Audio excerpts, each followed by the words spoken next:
I would like to introduce myself. My name is Ron Havenaar. I live in the south of the Netherlands, around Eindhoven, a city around 20 or 30 kilometers from the Belgian border. And they have a little practice there, and I receive more than 80 to 100 persons a month. And I work with DICOM, and I work a lot with the spooky equipment. What we'll do this afternoon, I'll give you a presentation about Royal Rife, his ideas, his equipment, his history, and there's a lot of interesting things to see. I must say that I'm really a fan of Royal Rife. I think more than 25 or 30 years old in my life as a student. What we'll see this presentation today is his background, his craftsmanship, that he built his own microscope, and this microscope was very, very powerful, better than the current microscopes in these days. He had seen different forms of pathogens. He called them pleomorphic. Yeah, we'll explain that in this session. And he built his own kind of treatment with electric equipment. And electronic treatment is still very popular. He had some modern followers in these days, and we'll discuss what they found. And they had treatments like Rife treatments. And what we'll see is the modern remake of Rife equipment. Yeah, so a lot of information what you can find is published on the website rifevideos.com, and a lot of information you can read there, and some of the items are copied to this presentation what you will see today.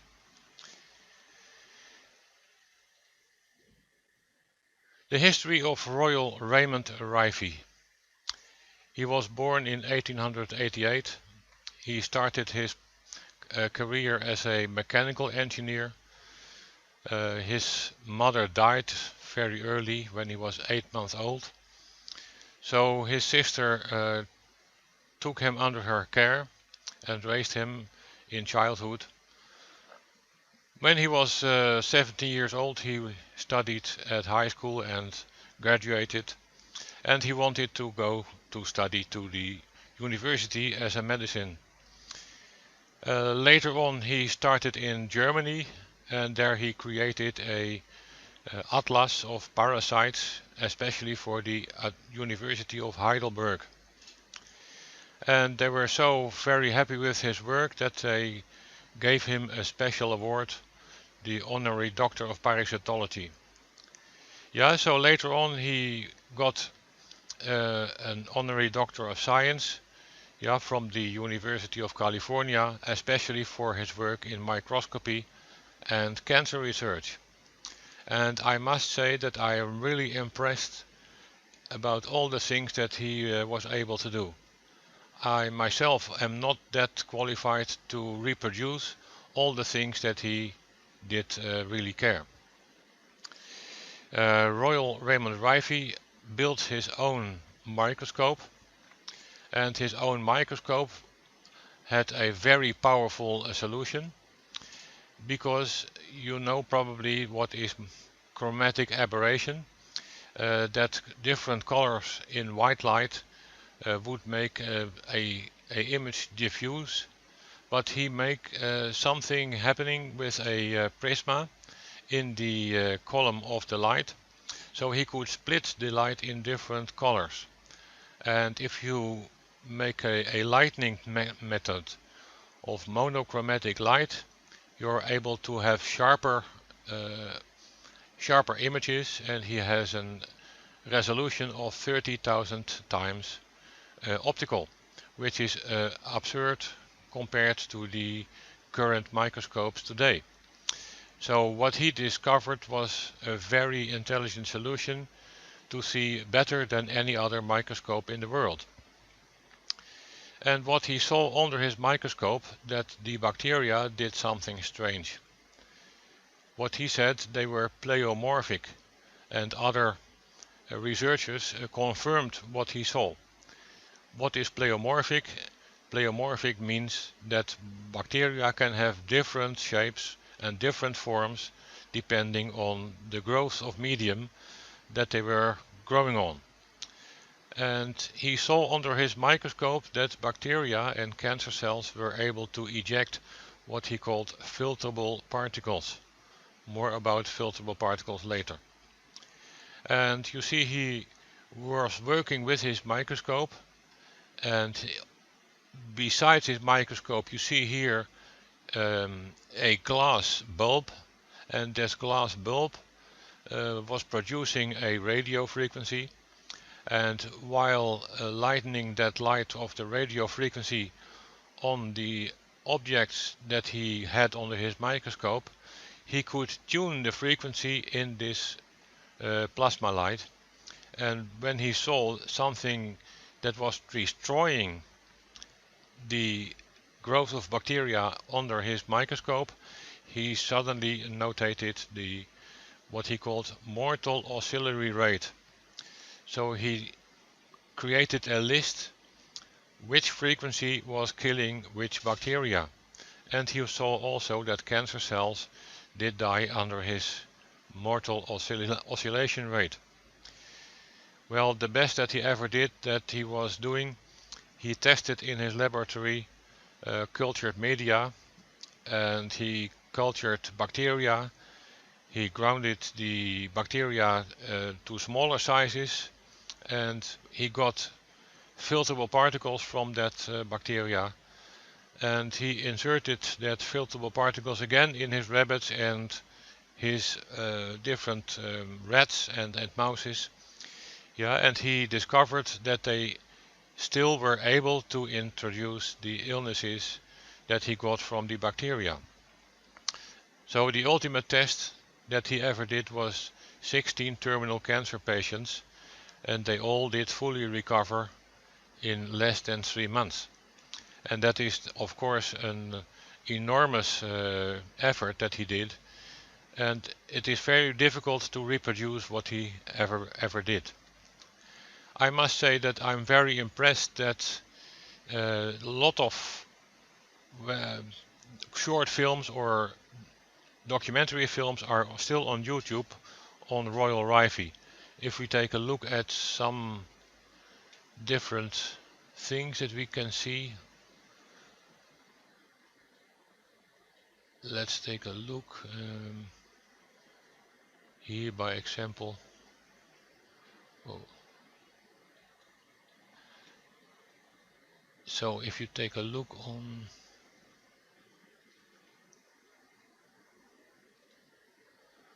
Royal Rife, yeah, so if you start looking for Royal Rife, the first thing that you need to do is rifevideos.com. A lot of information you will find there, and of course a lot of information you will find on YouTube. If you type on YouTube history of Royal Rife, you find a lot of interesting short and longer documentary films. Some are taken from rifevideos.com, but other researchers made a longer documentary film.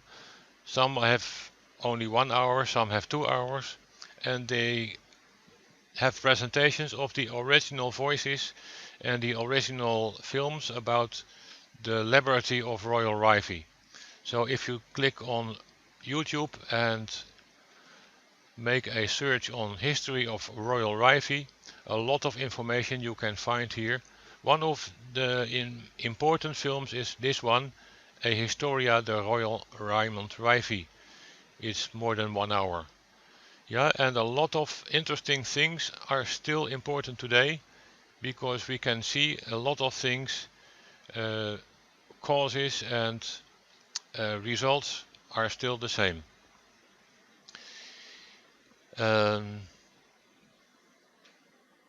That's interesting to see that all those documentaries films are still presenting information about Royal Rife. And I'm still happy that they are still there, because those films are important for the history of what we can see today.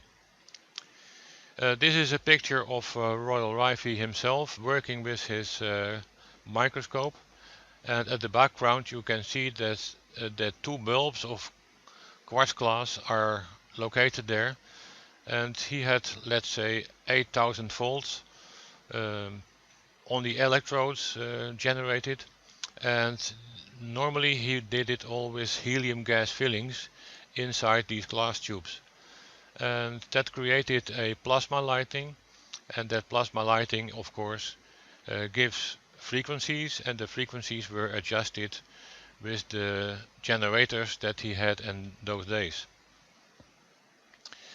Yeah, you see here that even in newspapers Rife was very famous. Newspapers represented his efforts to build a powerful microscope, and of course also the development of struggle against bacteria and cancer cells. Even in this presentation in the newspaper, they say filterable germs forms seen with new super microscope. So they were very informed those days that the very powerful microscope of Royal Rife was taking a look of very small particles, smaller than the best microscope ever did today. You can see here, if you take a look at the microscope itself, it shows here an S-curve, because the S-curve will take a longer route of the light beam in that microscope, and on top of that was here a prisma, and that prisma make a split of different colors. Yeah, and the longer route of the light beam in that column, yeah, make a larger picture possible. And even there you can see that there was a photo camera that he could take photos with this powerful microscope. Even today it is a very complex machine, and it is a pity that they are still only in a closed museum, so there is still only one copy available of that microscope. Yeah, but it is not published in a lot of circulations. What we can see here in this picture is that even smaller details inside the bacteria were seen. In this case it is a typhoid bacteria, and it says here with Rife stain. So he was able to create his own staining techniques, and that made it possible that even smaller details were able to see under his microscope. Staining is a very important technique. If the staining was not done, it is then nearly impossible to see any details inside the bacteria. Yeah, so staining is very important, and compared to the staining he had specific spectral forms of light that were hit on that special stain, and that made it possible to see details inside bacteria. And even today a picture like this would normally be done with an electron microscope. Yeah, but this is a real normal light procedure, which today even is nearly impossible to reach for the laboratory microscopes. You can see here the rod form of the bacteria, and he has also the virus form of the bacteria. So the virus form is, let's say, a granular particle that were ejected by the rod form. So if you have a special technique to destroy the rod form, then the small particles came out of the rod form, and what Rife did was take out the filterable particles, very small particles, inserted again in mouses and rabbits, and they got the same disease without the presentation of the rod form of the bacteria. And he has published also the mortal oscillatory rate for this specific typhoid bacteria. It was 760,000 hertz or cycles per second. Yeah, and for the virus type it was 1445,000 hertz or cycles per second. Yeah, so he left a long list of frequencies, and that long list of frequencies is still available today. And for us that is important because we want to have the same effect with the equipment that we have today. So even today a picture like this with a magnification factor of 16 or 17,000 for these algae, yeah, that is very difficult to create without a electron microscope. But Rife was able to do that trick with his specific enlightenment. He made it with monochromatic light of a specific color, and then he made it possible to create pictures like this. So even today this is an enormous effort without any competition. Here you can see that he found his cancer virus. The cancer virus is the little dots inside this white spot, and he discovered that this virus, what he said, was able to be destroyed when under the plasma lamp with a frequency of 1,604,000 hertz or cycles per second. And that is still important because this is an important frequency that we can use with the equipment today with the Spooky generator. So there should be then a list, and that list is still available from the rifevideos.com. Yeah, and one of the important things that we need to know is that Rife got later on a problem. They tried to remove him from the medical associations. Yeah, and why was that? Because it was impossible to make any patent or octroi on a specific number. So numbers are public domain, and they wanted to get money from the struggle against cancer. And with frequency numbers it is not an option making a lot of money. So he lost his war against cancer. Not because he was not able to fight cancer, but he lost his fight against the medical association. So he made a machine, and that machine, you can see here in this old picture that he had a generator. That generator was carrying a few knobs and buttons, and then he could manipulate frequencies, and he could create those frequencies in this plasma lamp, what you see here in this bottle-like plasma lamp, and he generated like 8,000 volts on that plasma light, and then these frequencies were lethal to the germs. Maybe this was a rod form of tuberculosis or something else. Yeah, and when he saw these pathogens die under his microscope, he put that frequency on the list. And that, I must say, is very interesting that he did that even in those days. This is a newspaper from 1925 or something. You can see here in this enlargement that he and his colleague, at the left side you can see Royal Rife, at the right side probably is Dr. Kendall. Yeah, he puts his finger against that bottle, and that bottle was a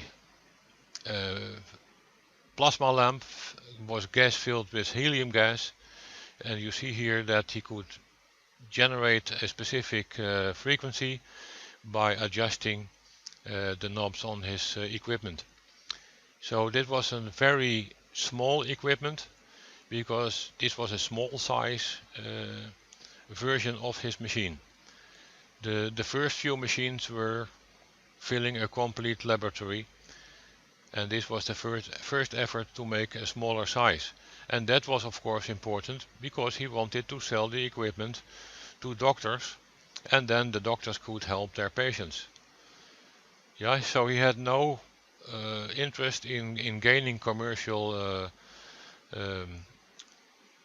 commercial profit, but he was only interested in having the best possible effect against pathogens or even for cancer. So this is a close look inside his original equipment. It's a nice website that you can have as a presentation. www.rife.de. So is this German server that still saves all the old documents that they found. Old pictures, old documents, they were all collected on that specific website. And if you click on rife.de, you'll find a lot of information about the first versions of his machines. If we take a look at the bottom of his first machines, you see here a transformer at the right side, but in the middle section you see here a capacitor. It is a variable capacitor, so he could create with that variable capacitor different frequencies, and when he found a specific frequency that was active on the pathogens, he made a frequency number on that specific list. Here you can see in more detail that at that time they used the valves or tubes. Yeah, so I think it was until 1950s. I saw then the old black and white televisions. They always came with valves or tubes. So at that time it was always high power electronics. Today we have transistors, and that is low power oscillation circuitry. So here in this picture you see also the knobs and buttons. In a later version of his equipment, what they did is they made it nearly impossible to find the real frequency that was generated with the plasma lamp.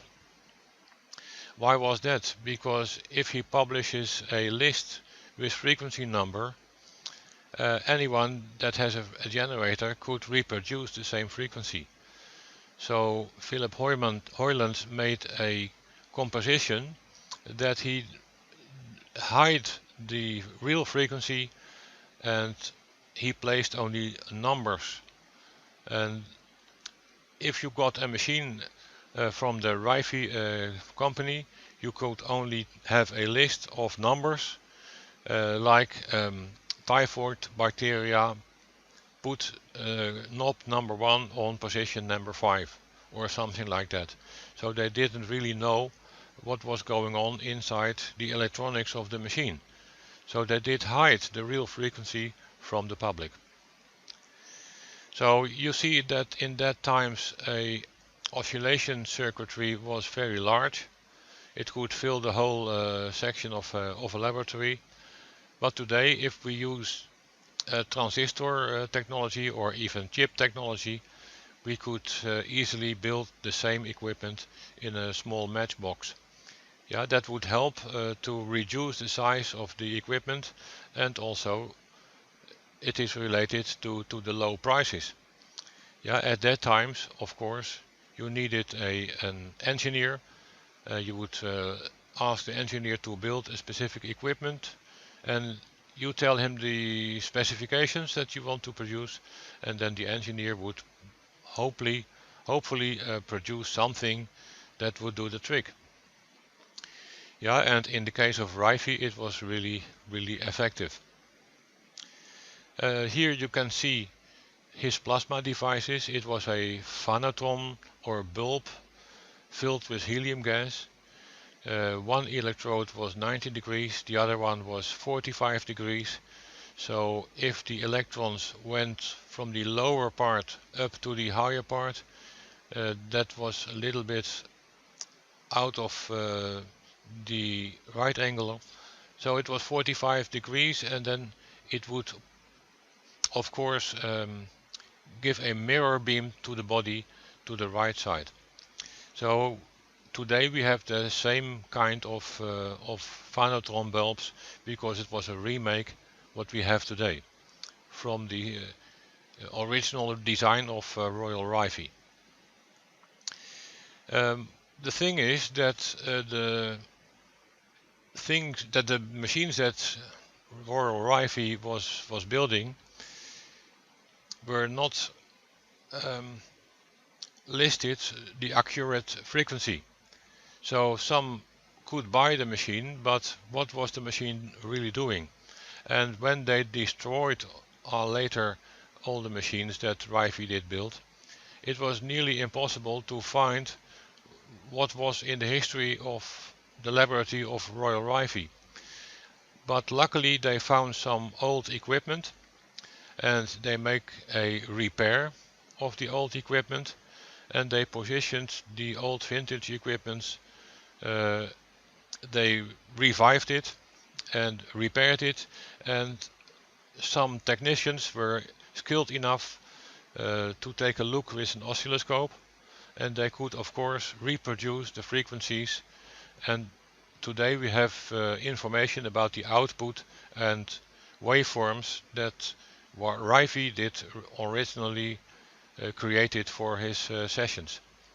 So today we have some information reproduced by the skilled technicians, and we found again the frequency patterns that Rife did use to destroy pathogens or even cancer cells.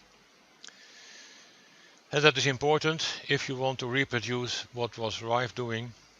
It is only possible if you have any knowledge about what was inside the original machines. And this is an important thing that you can find on the website of rifevideos.com. It is a list of, let's say, all the pathogens at the left side under the column of microorganisms.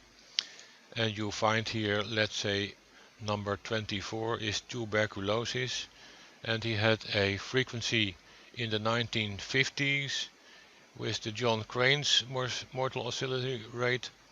He says 803 for the rod form, but in the 1936 versions of the machines it was 8300 Hz.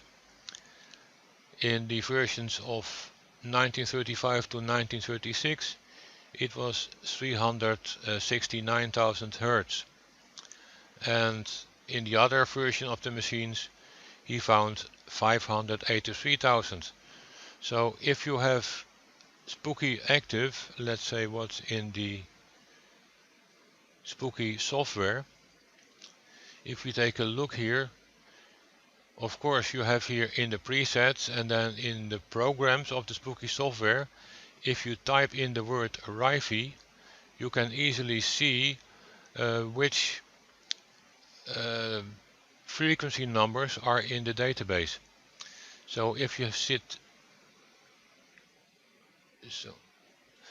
you see here the checkboxes, if you click on the minus sign you lose all the different sections of the database, but if you activate only the Rife section, then you filter out all the original Rife frequencies. And you see here, by example, the Bacillus coli in the rod form and in the filterable virus. So if you see something on the list of Royal Rife, like that one, so if you want to reproduce something that was original, let's say influenza, it is 1674. If it is not in the list, you can create your own program. Influenza, it is already there. 1674,000. Yeah, so that is originally in the list. If something is not in the list, you can create it yourself. So you can click on File, Create Program, and then give the program a name and fill in the frequency number, and you can save it. Yeah, so what I did myself is Bacillus X carcinoma, because I found in the list here, the list says Bacillus X, which is number 6 at this picture. Number 6 says Bacillus X filter passing. Yeah, and he finds in 1935 11,780,000. So it is 11 megahertz, 700,000 hertz. So this was not in the list before, so I created myself.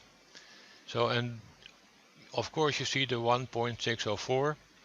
So if you return to Spooky, you can see here that I created myself Bacillus X carcinoma. If you take a very close look, if you double click it, here you find on, by example, control. If you upload it here to your window in the control section, here 11 megahertz, 780,000, but I said here +1. Why is that?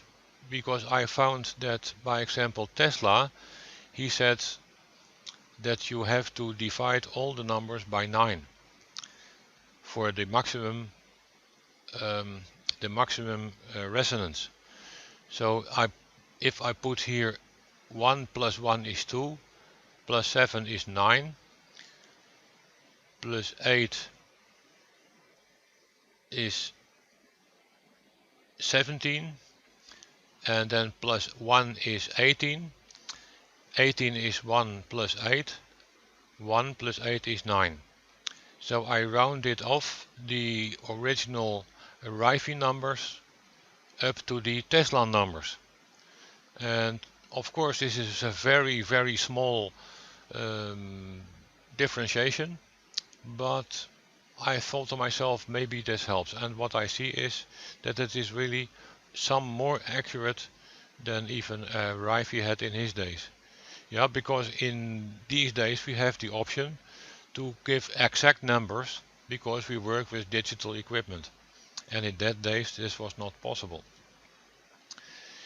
So this list is very important for us because the Rife frequencies are still there on his original list. Yeah, and you can easily find this list on the website rifevideos.com.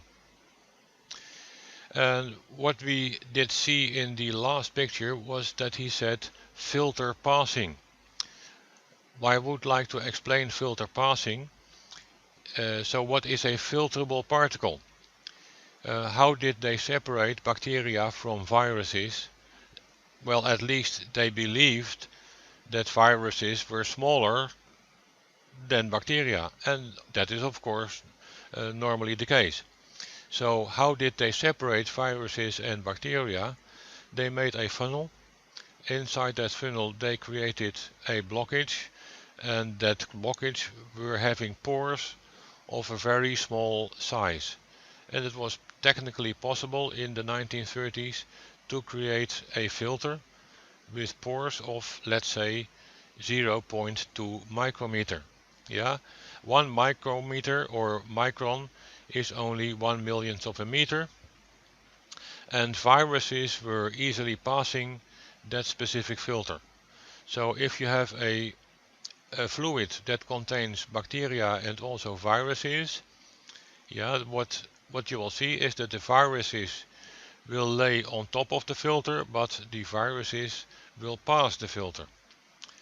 So they had no idea about DNA in the 1930s, because you probably know that DNA was recovered by Watson and Crick in 1953.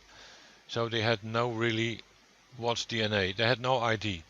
But that doesn't make any difference. But what they found is that a virus came out of a bacteria.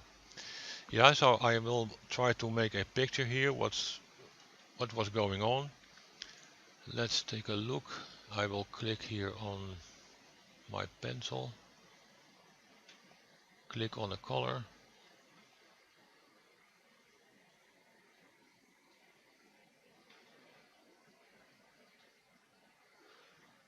make it black, okay, and then click on pencil. So if this is a bacteria, this of course could be a rod shape, and maybe this was something like a mycobacterium tuberculosis. And what they found is that if the bacteria was threatened by chemicals, let's say antibiotics, yeah, then they found that the bacteria were destroyed because the cell wall was destroyed. And then of course the filterable particles were ejected. Yeah, and filterable particles have sizes, or let's say 0.2 micrometer. Yeah, while the Mycobacterium tuberculosis was probably something large, like let's say 10 micrometers. Yeah, so they have seen in those days, already in the 1930s, and even before that year, that if you destroy a rod form from a bacteria, filterable particles will come out of the bacteria. Well, that of course could be of a different substance. So it could be that the mycobacterium was already infected with a virus, or was infected with a fungus, and funguses have spores. So the spores were having the same sizes as filterable particles or virus-like. So sometimes they had the name of the filterable particles that they said virus-like particles, because they had no idea, is it really a virus, is it a fungus, or what could also be the case, that it is a fragment of a bacterium. Yeah, and if it is a fragment of a bacterium, sometimes they would see under the microscope that the filterable particles were regrouping themselves and they recreate the rod shape. We'll talk about that later on. Yeah, so that was important at those days because the filterable particles were coming out of the bacteria. So there were small sizes, but even for the normal laboratory microscope, it was not possible to see a virus under the lens. But that is the enormous effort of Royal Rife. He could really see the virus under his microscope. Yeah, and when he sees the viruses coming out of the bacteria, he said probably the virus is the cause of, let's say, cancer. Yeah, so that's very interesting, because even when you study a Mycobacterium tuberculosis, the bacterium was destroyed, the small filterable particles came out of the bacteria, they inserted those filterable particles in the rabbit, and the rabbit develops, of course, the same diseases like tuberculosis, although the bacteria themselves were not seen. So the filterable particles have the same effect as the original bacteria. That was one of the discoveries in those days. Well, that said was very famous. In his last test, he had 16 terminal ill patients, Royal Rife, and he treated those patients with his plasma lamp from a device that was a generator plus a oscillator and an amplification to up to 8000 volts And that kind of radiation, he did it per patient only 3 times a week. So let's say it was Monday, Wednesday and Friday, and he took those patients into the room, exposed them on 5 minutes of that radiation, and let them then in the days between recover. And after some weeks he notified that the majority of patients, I would say 14 patients, will spontaneously recover from cancer, and after the third month all the 16 patients that were really terminally ill really recovered from cancer. This test was followed by doctors, because Royal Rife was really a scientist, so he was not doing something hidden in his shed, but he let other doctors watch his efforts. So they could see him, they could see the procedures, and the procedures are still in those documentary films.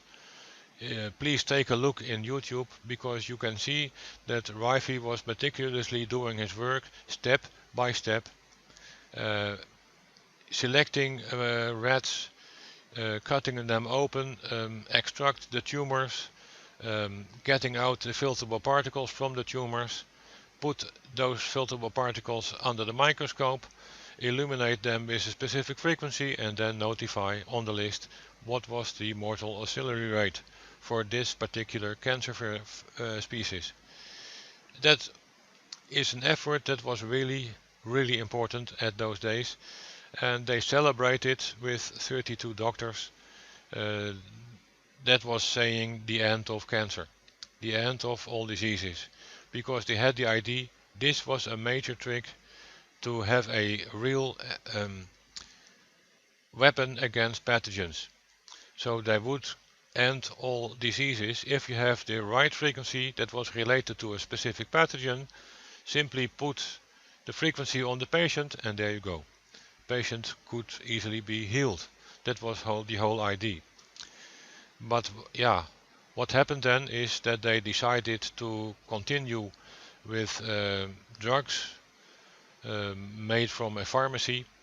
Of course, you could easily put a patent on medicine, while it was not possible to have a patent on a frequency number. So they decided later on to leave the technique from Rife and only follow the school of the drug companies. Yeah, so that was a major step into what I believe is maybe not the optimal direction. I would like to see the Rife direction. That's my personal opinion. Even today there was a list of those 32 persons that really joined this celebration.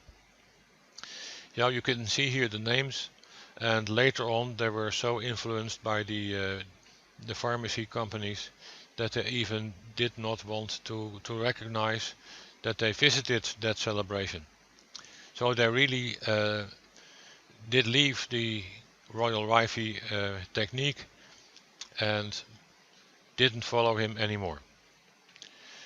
Well, he died, as I am really good informed, have drinking problems, and just before his death he said, "I have spent every dime I earned in my research for the benefit of mankind. I have ended up as a pauper, but I have achieved the impossible, and I would do it again if I would be able in the position to do it again." So, and that is something that would say about his attitude. He was not the man that would like to become rich off sick people. Yeah, and that is something that I would say today also. I'm not the one that want to be rich from sick people.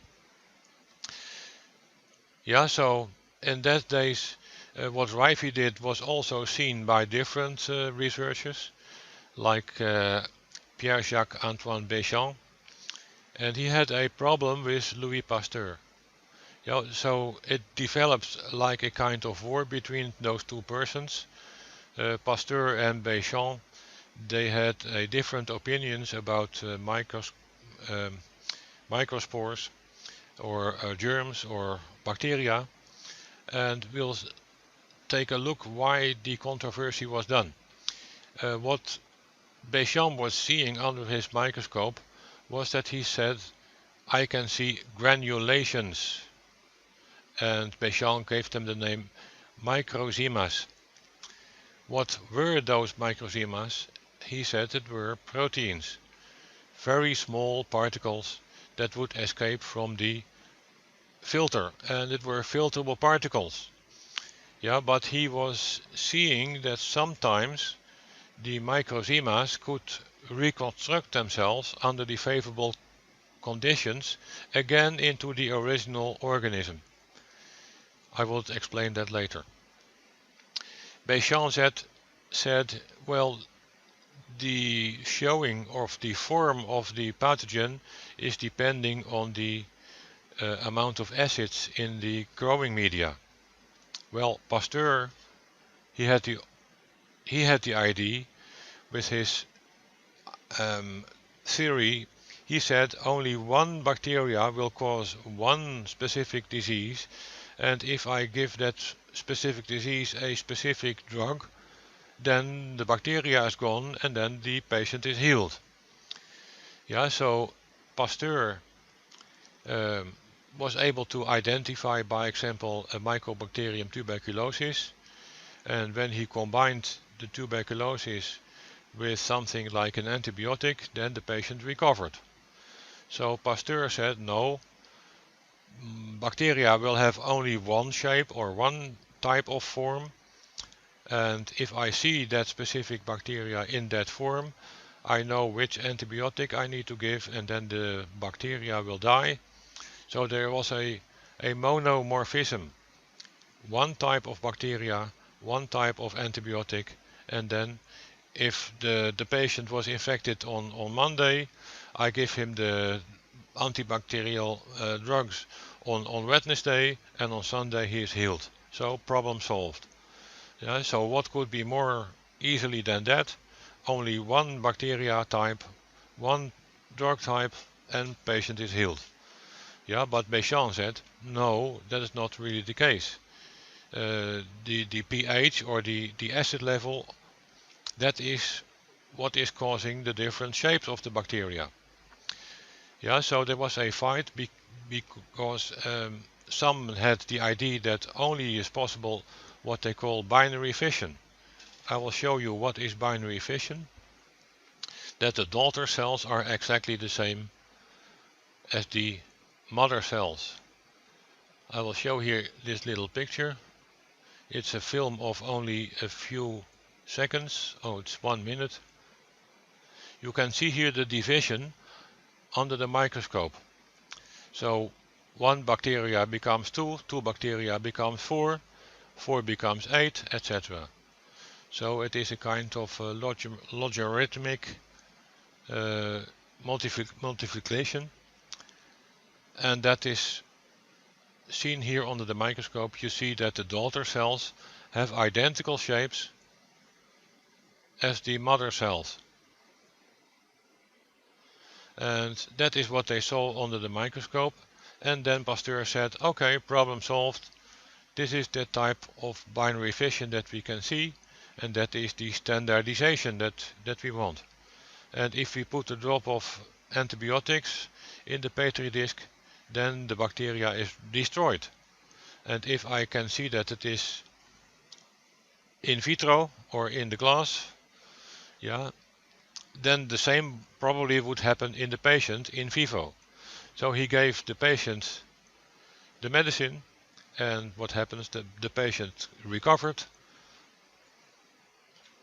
Yeah, and then he believed that it was really true, that it was the only thing that bacteria could do. So it is binary fission. Mother cells, daughter cells are identical. But what we'll see in this presentation is that if I develop a growing medium and put the same bacteria that has binary fission as an option, it would show abnormal growth. But if they have abnormal growth, it ends up in the dustbin, because they say in the laboratory we need standardization. So if the abnormal growth of the bacteria is shown, then we throw it away because it is probably infected with a fungus. Yeah, so, but of course Béchamp said no, this is Mother Nature. If you change the pH, the bacteria will change their shape in the fungus type. Yeah, and that was really true. And later on his deathbed, Pasteur said, yeah, you will probably right. Yeah, but who knows? Today even it is not done anymore. They only accept in science binary fission. Although I must say that the electronic microscopes show us that Béchamp was really right. Okay, so there are a lot of discoveries about polymorphisms. Polymorphism says that a bacteria can have different shapes, that the daughter cells are not identical to the mother cells, and that of course if the bacterium is destroyed, the filterable particles will be ejected from the bacteria. So in the eyes of Raymond Royal Rife, he says, cancer, if I destroy cancer cells, I see the ejection of filterable particles, so the virus-like particle, that is the cause of the cancer. If I destroy the virus, the cancer is destroyed also in the patient. Yeah, and that was of course his observation. I have here a list of different researchers and they have seen comparable things, like Gunther Enderlein. I have a nice course developed about Gunther Enderlein, and he says the smallest living thing is the protid, which is that the filterable particle is a protein particle. And the protein particles can regain themselves to the original bacteria type. Gaston Naessens, yeah, he was a Frenchman. He says, I can see under my microscope the smallest living thing is the somatide. It is a small protein particle. Virginia Livingston is a woman that devoted her life to working with microscopy. She says cancer is caused by progenitor cryptocides. Well, of course, this is a new name, but I will tell later on why this is important, because she said if cancer is caused by some form of pathogen, maybe it is an option to create a vaccine against this pathogen. And if you have a vaccine against a pathogen that is causing cancer, maybe I can treat cancer with a vaccine.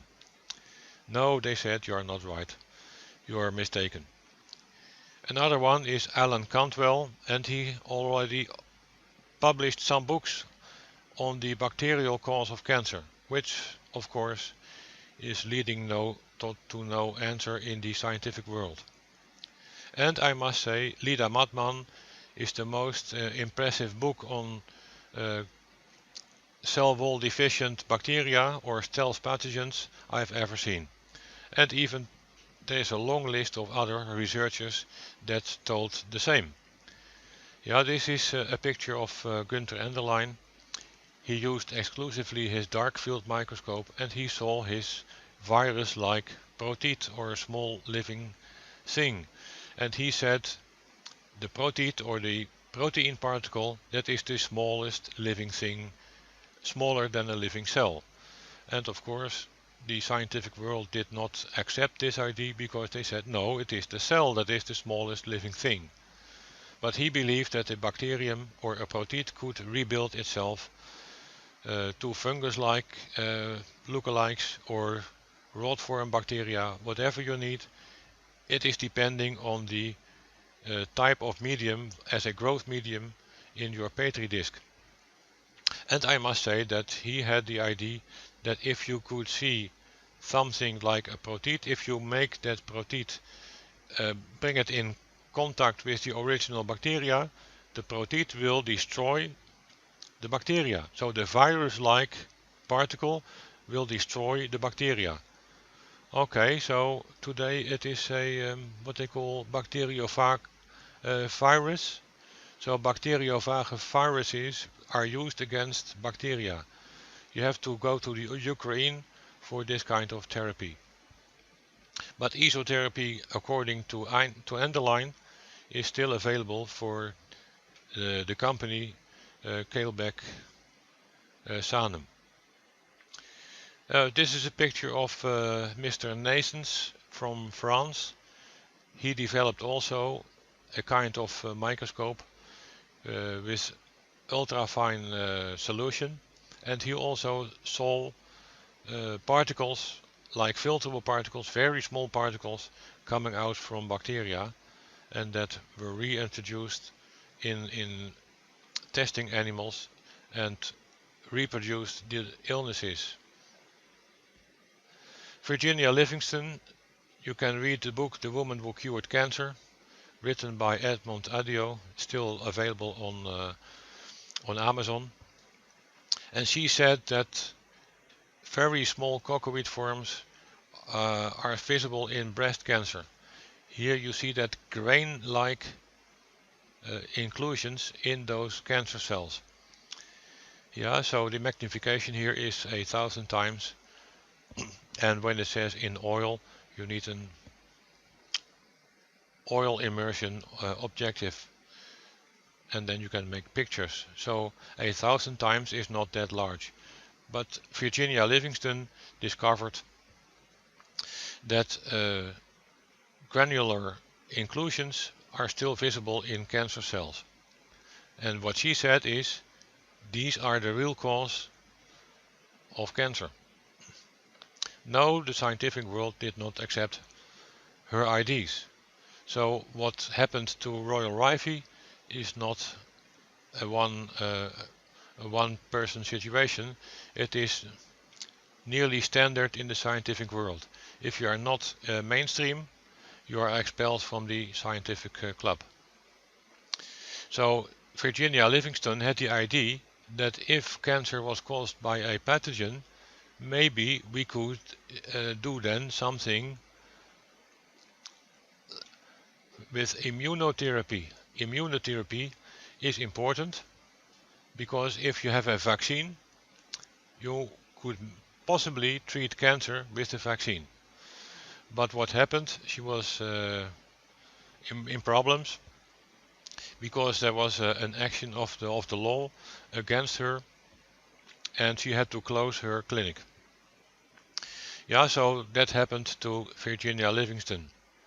But if you take a look at the internet and type immunotherapy for bladder cancer, you find here the treatment which the name says Bacillus calmette-guerin. And what is that? That is a vaccine against bladder cancer. Yeah, but this bladder cancer is treated with something that was developed against tuberculosis.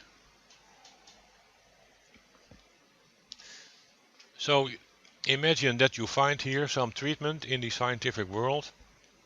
It says it is an immunotherapy, but to Virginia Livingston, they said you are wrong, while doing still an imitation of her ideas against cancer. And of course there is the famous Alan Cantwell. You can read from Amazon his book The Cancer Microbe, and he shows in his book that some kinds of immune diseases like AIDS, other ones, cocoid virus like particles are still visible. You can see here in this image. Here you can see the virus-like particles. Yeah, and those virus-like particles are always seen in forms of cancer and other chronic conditions. But I must say that if you have a dark field microscope, it is very easy to see those particles. Well, this is a book that you should really buy. I have still one of the copies in paper because Lida Madman, she already died in 2008, but her book is still available on Kindle version, so you can buy for $40, something like that, on Amazon, a digital copy. And I've read this book over and over again because what Lida Madman did publish is a list of historical research and also her own research. And one of the things that she published is this picture in her book. So if you start here, let's say with the filterable particles, no, sorry, here is this, by example, where is my mouse? Here. So this is a rod shape, this is a spirochete, yeah, or maybe the coccus form. Yeah, so if you start with the rod form, coccus form or spirochete, depending on the pH, you can see in the growth medium that they follow sometimes the route like Actinomycetes. Yeah, of course, this looks like a fungus. Yeah, but it was growing inside a petri dish that started with, like, let's say, a spirochete or a rod shape. And of course, if the scientists see these fungus-like forms, they throw it in the dustbin because they said, oh, this petri dish is infected with a fungus. Well, that is not really the case. It's only depending on the pH of the growing medium that is creating different forms of the bacteria. Here, the budding type. So it is an asymmetrical cell division. So what you normally expect, that is when a rod-shaped bacteria multiplies itself, it will end also with rod shape. Yeah, but from the rod shape you can see the budding. Well, I have seen a lot of persons with budding under the microscope, and bacteria from chlamydia will easily form budding or yeast like asymmetrical cell divisions under the microscope. It's very easy to recognize. But the most important conclusion of Lida Madman is that sometimes you have a large balloon of a bacterial colony, yeah, and they had filterable particles, yet, but 0.2 micron is very, very small. So it is very small size particle. It is virus-like.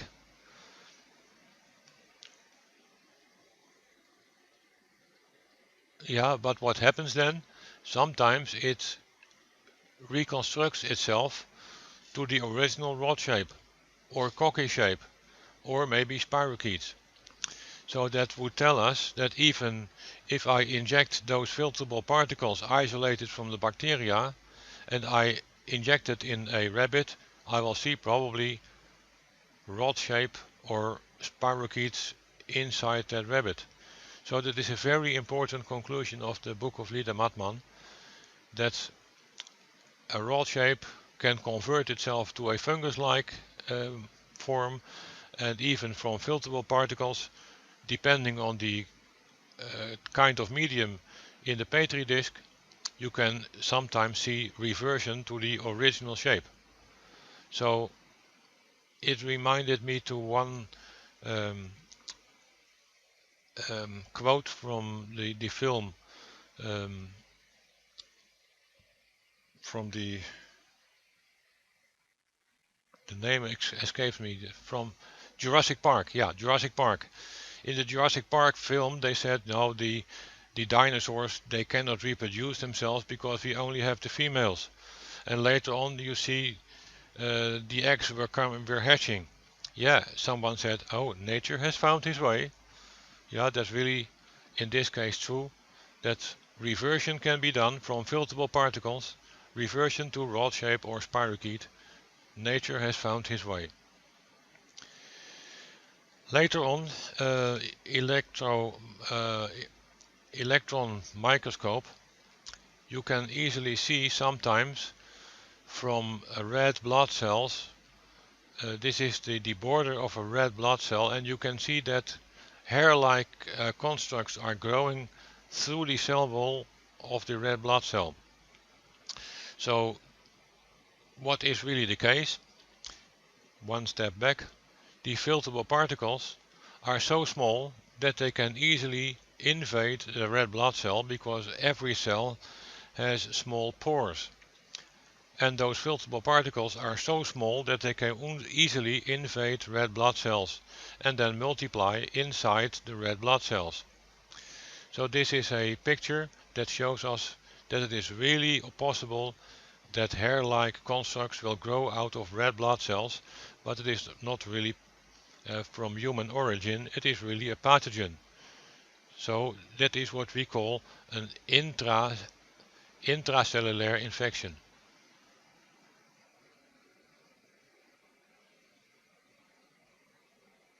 And that intracellular infection, that is really doing the trick for chronic conditions. Yeah, why is that? Because chronic condition like, let's say, immunodeficiency or autoimmune diseases, I believe that the body is not that stupid that it would by coincidence attack their own human cells. No, there is a pirate in that cell, and that pirate in that cell needs to be cancelled out. So if a white blood cell would try to struggle against an intracellular infection, it needs to open the red blood cell, yeah, and then maybe it destroys it. Yeah, and that's what we call an autoimmune disease. While we don't know the cause, because if you name an autoimmune diseases, they will never have the answer what did cause the autoimmune disease itself. Yeah, because they don't know what kind of infection was there inside that human cell. With my dark field microscope, I would easily see red blood cells.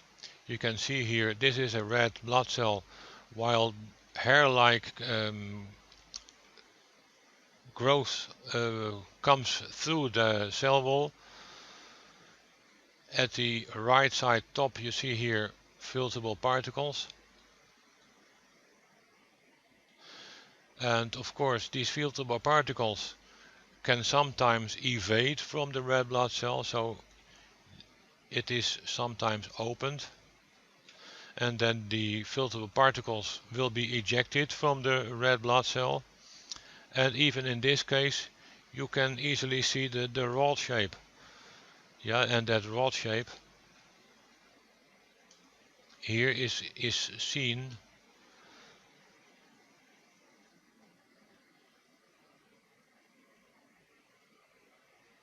in that red blood cell. So this is a really convincing picture that Rife was seeing the same as we can see with our dark field microscope. So I'm still convinced that what Rife discovered is unique at that days, but it is still the same in these days in biological ways. So we are getting help from electron microscopes. Let's say this is the rod form of Mycobacterium tuberculosis. Yeah, so you expect daughter cells to be identical as mother cells. Yeah, but this is the case if you put tuberculosis mycobacteria in different kind of growth medium, you will find asymmetric cell division. So you find any type, maybe filterable particles, maybe budding shapes, maybe fungus-like outgrowth. And that is really important because with electron microscopes we can easily discover things that were already discovered in the 18th century. Spirochetes are a specific frustrating subject, because what we see at the right side here is the spirochete. Yeah, but this is the adult form. Yeah, but here you can see the filterable particle of that rod, of that spirochete. So if you see that filterable particle under the microscope, you are not able to tell is it Staphylococcus? Is it Streptococcus? Is it Borrelia burgdorferi from tick-borne? No, you cannot tell. So anything from here to that root, you can see that under the microscope, but you can never tell what's in that shape. Why not? Because only the adult form is recognizable as a spirochete. So sometimes somebody could have Lyme disease, but the laboratory test from the doctor says, no, it is negative, you don't have Lyme. Well, why is that? Because maybe in a few hours these adult spirochetes will create different shapes, and maybe they leave only the filterable particles.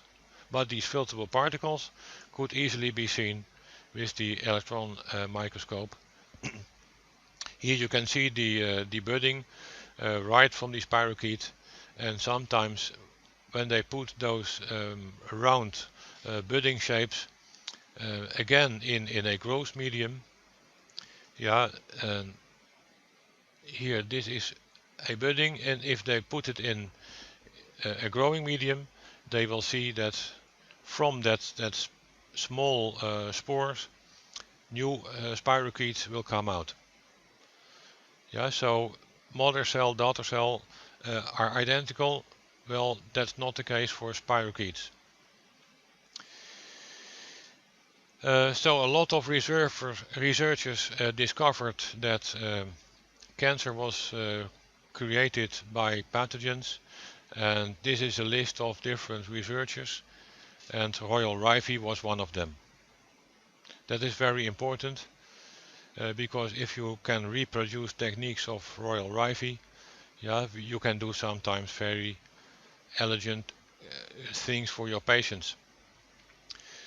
The other one is maybe Hulda Clark.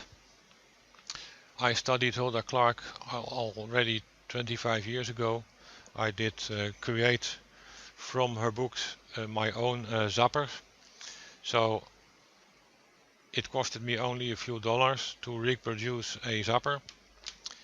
Yeah, she was also a very interesting researcher. What she did is she published a book, The Cure for All Diseases, and she also published the schematic for her zapper, and everybody that can do the trick by buying some from a radio stock and create your own circuit, and then for a few dollars you buy your own zapper. For me it was not that difficult. When I was 16 years old, the black and white televisions were replaced with color televisions. So the people that would get rid of the old black and white chassis were putting their old television set at the streets. And when Ron was coming home from his school on his bicycle, then at the back he was carrying an old black and white television set. So I was grown up with my soldering iron. So if you click on programs, click and select the box for HC, which is Hulda Clark, and on Hulda Clark also the high frequency list from kilohertz. Yeah, these are also related to Hulda Clark. That all the things that you have here, let's say Streptococcus,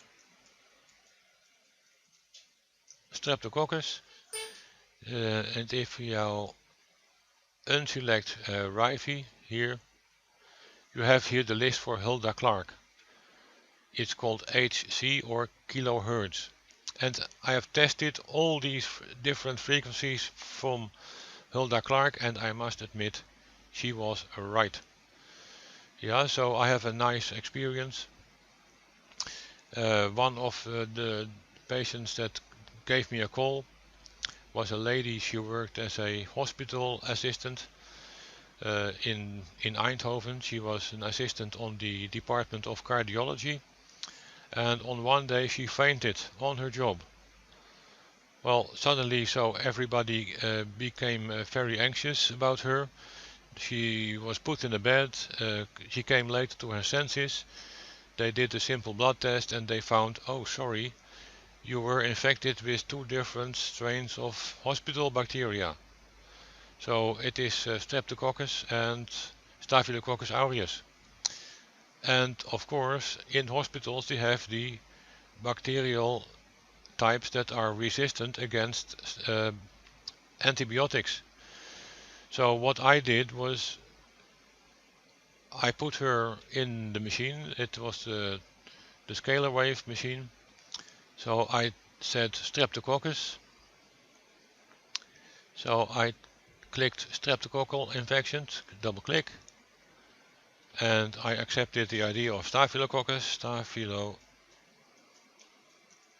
Staphylococcus, and I found here staphylococcal infections. Well, it is twice 30 minutes, but at that moment I had only 30 minutes for her. So I put the dwell multiplier to 0.5, so I cut the exposure time to 50%. Yeah, so I put here in settings harmonic wobble to 0.02%, because I'm always afraid that a measurement is not exactly right, because some bacteria could have mutations. So they can have sometimes a little bit of frequency shifting. So if you introduce a little wobble, it is a little bit to the right, a little bit to the left, and then it changes a little bit the bacterial frequencies. So if you click on control, override, and then click generator, and then click start, you see here that the numbers will change.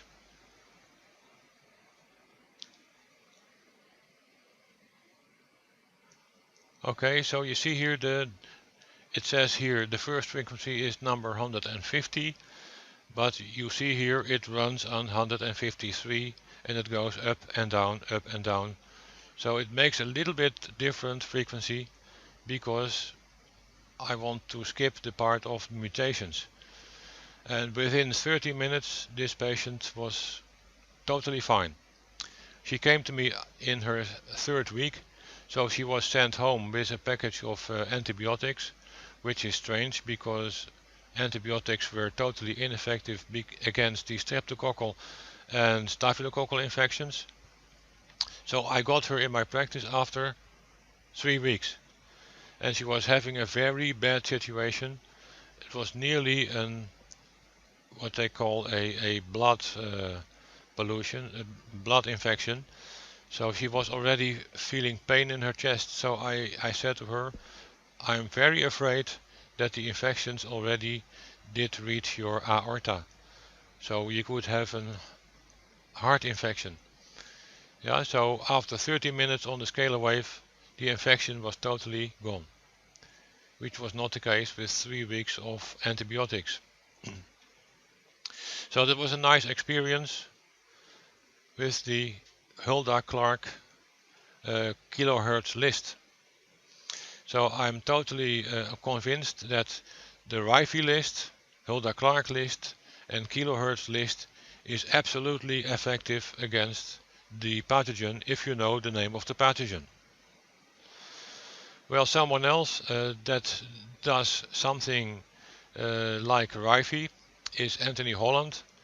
If you go to YouTube, you have a lot of documentaries about Anthony Holland, and what he discovered was that a mix of harmonics on top of the basic resonant frequency is that you multiply the basic frequency, which is F1, with F2.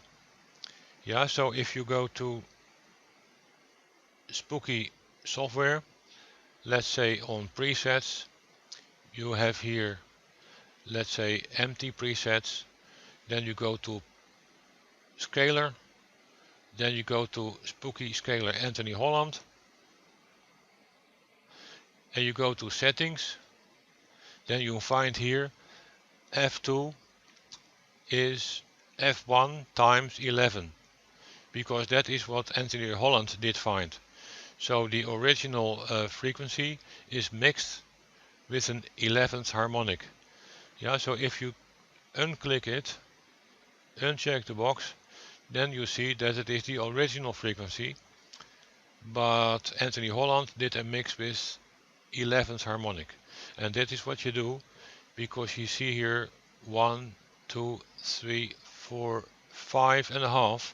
5.5 times 2 is 11.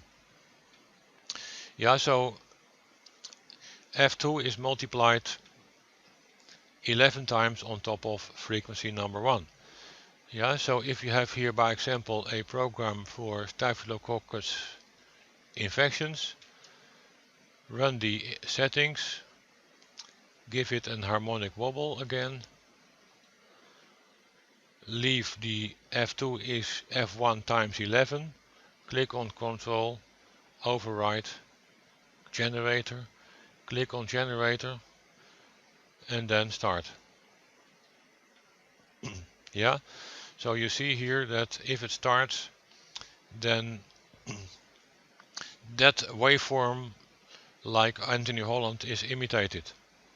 Yeah, and that is important. So if you multiply this frequency 4.5 with 11, then you come to 50. Yeah, so what Anthony Holland did was trying to find a mix of frequencies according to Rife, and he also uses the Vanatron bulb filled with helium, exactly the same as what Rife did. And he did a checkup, what you see here in this image, a checkup with the pathogens enlightened under his microscope, so he could follow the effect of his resonant frequency, his mortal oscillatory rate. And you can see some interesting microscopic films that Anthony Holland created to see that you can have effect same like Rife did. So that brings us to the modern equipment set, because we want to do the same things as what Rife did. His generator, I must say that I'm very happy with this old XM generator, because it is only $100, but it is doing a great job. I must say that 5 years ago I was looking for a generator that was programmable on a USB cable connected to a laptop, and I only found very expensive ones, more than $2,000 or $3,000. Then you have to add, of course, transportation, import tax, administration tax of the customs, and then probably you will end up with something like 3,000 or 4,000 euros, and then wait if it really has some effect. But then I found on the Chinese website the generator 5XM for around $100 and programmable and with free software. And I thought to myself, that can't be true.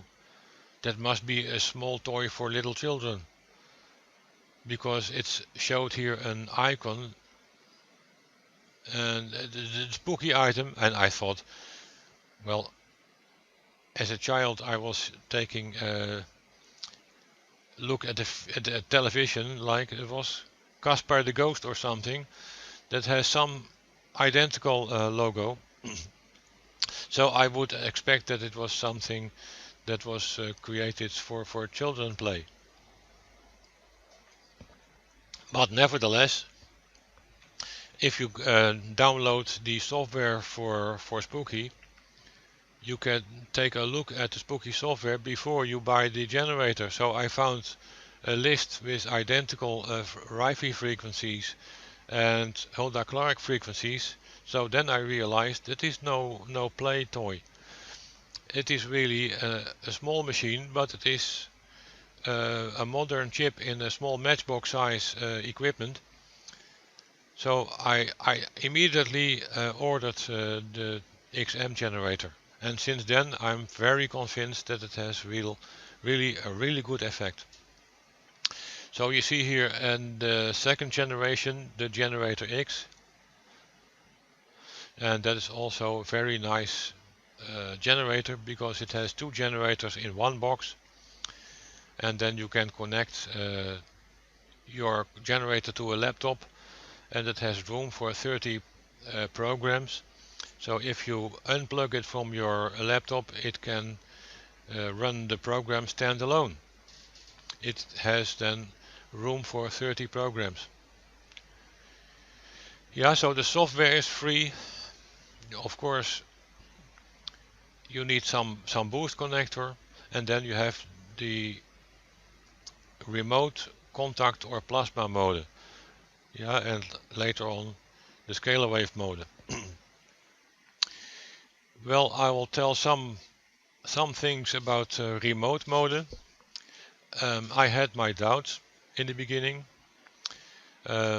because I believe that if someone says spooky, what is really then spooky? Then I found that spooky is a word from Einstein. And that was about the quantum mechanics, because the quantum entanglement is a very strange effect. What is the very strange effect? That if you have two elements coming from the same source, and if you have a upspin and flip it over to a downspin, on the other half the opposite will happen.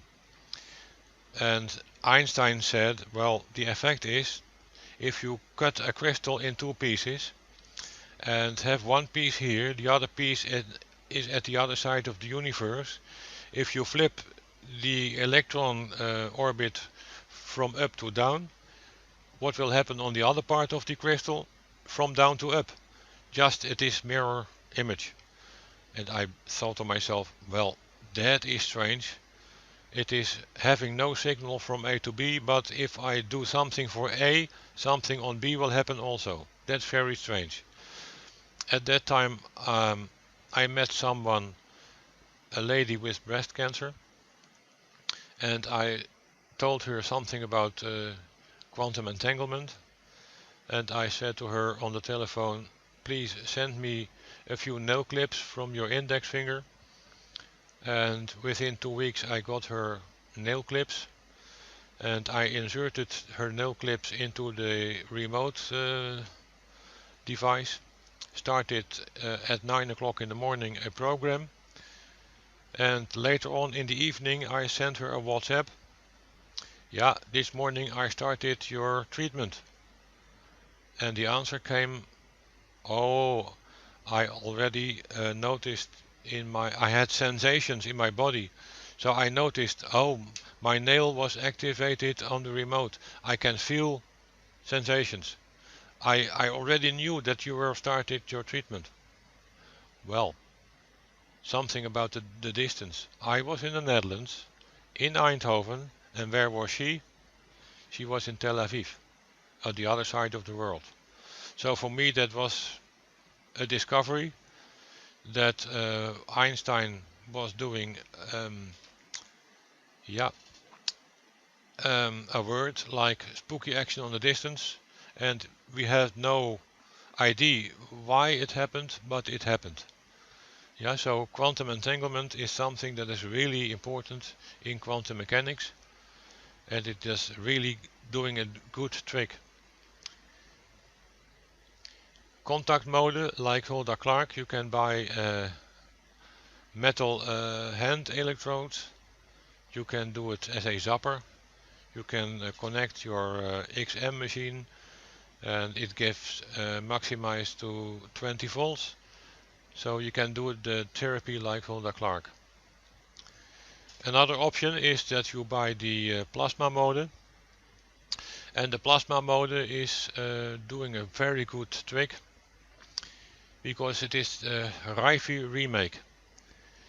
The long tube, as far as I am informed, is filled with alcohol gas, a kind of alcohol, and it is running on, I think it is 1500 volts. Well, it doesn't mean that the voltage is not enough, but it is related to the correct frequency. So if you connect a generator to Spooky Central and then connect the amplifier, the amplifier to your plasma lamp, then you can have a real good effect. Yeah, so the modern remake of the Foundatron, you can buy it from the Spooky site. It is a plasma lamp filled with helium gas, and it has the same orientation of the electrodes, just like Rife did. Yeah, so I use them both. Let's say if someone has problems with his lungs, I position the long tube against his lungs. But if somebody has, let's say, stomach problems or uh, uh, problems with his urine bladder or prostate, then I use normally the hotspot radiation with the Foundatron bulb. So it is like a point-like source. Yeah, the Spooky scaler is a Tesla remake. Tesla made a design of two tuned coils together with an antenna connected to Earth. They make a remake with modern style electronics. What Tesla did was doing the same, but with high voltages. Spooky scaler is running on low voltages, but you can transfer energy and information from the transmitter to the receiver and vice versa. So it is a very nice machine, and I must say that I'm very happy with it, because my parents-in-law are 82 and 85 years old, and they got a letter from the um, nursing company. They have the nurses in the morning and in the evening, and they got a letter that said, "Oh, we are very sorry, because some of our nurses got coronavirus, so they are taken into quarantine, and they are no longer in the process. But maybe if some of them visited you, you could have been infected with the coronavirus." And indeed, a few days later, after that letter was received, they both got lung infections. So I thought to myself, well, I need to do something for them. So I positioned them together on the couch, and apart from them at both sides, I put both the antennas, and I treated both at the same time. Yeah, so I really did something like here, programs, Corona, yeah, and I accepted all the database sections, and then you find here a double click, so this is gone. Coronaviridae infections, yeah, it is a very good list of frequencies, and COVID-19. Yeah, so COVID-19, yeah, it's very good, and together it is 30 plus 30 minutes, it's 60 minutes. And I must say that I gave them a treatment of 1.5 hours with these frequencies, and the next day they felt better, and they felt that the lung infection was gone. So 10 points for the scalar wave. Yeah, the scalar wave is not the only thing that Tesla did. Here you see that Tesla um, proposed that electrical waves had a propagation in the longitudinal style. You can see in this image what is the difference. Uh, Transversal is going up and down. Yeah, so that is a 90-degree out of phase of the propagation direction. But the longitudinal waves, that is the compression wave. That is one of the things that Tesla proposed, because that will really transfer the energy and also the information. And they have speeds superluminal. That means faster than light. Yeah, and of course you have to read the books of Konstantin Mail, because he tells a lot about scalar waves. So the small size scalar wave antenna is more or less a remake of Lakowski, and Tesla and Lakowski created together the multi-wave oscillator. So it is two antennas that are tuned, and you can sit in between it. Yeah, and that of course is the equipment that we all see today. And you can make a combination of a generator X, combine it with the scalar wave, so you have the options of modulating the beam of transfer from receiver to transmitter, and modulate it with Rife frequencies, and that does really a good trick. I must say that I'm impressed with this kind of technique.